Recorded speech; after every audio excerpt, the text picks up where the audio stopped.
I think there's a clear unseating of Bama as the number one program. As a defensive coach, he hit on several offensive coordinators. He's got to miss on one of them eventually because he hit on, it was McElroy or Nussmeier and Kiffin and Sark and Bill O'Brien. He's hit on most of these guys. Does it feel like to you for the first time that Nick is now, you can see the age, there is a bit of disconnect with offense, or do you think it's a hiccup?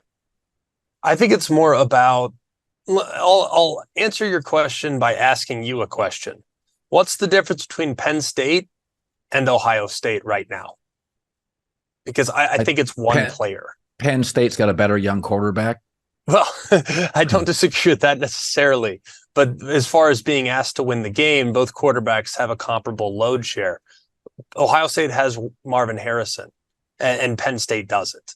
And I think right now what Bama's going through is a 6-year run of having incomparable talent at wide receiver.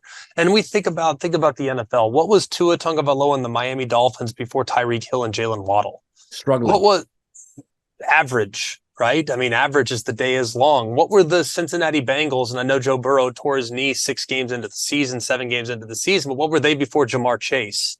There's frankly, if we watch the Chiefs right now, yeah, I don't see the game-breaking wide receiver. And Mahomes, while he doesn't look human, he doesn't look like a superhero at times like he has in the past. So I think the world's changed beneath our feet in the NFL and in college, that if you don't have a take over the game wide receiver, you become very human very quickly. And right now, I think that's what Bama has struggled with. Now, Jermaine Burton has been good at times. The A&M game stands out. Jalen Milroe's a good deep ball thrower, but he struggles on the intermediate and the underneath.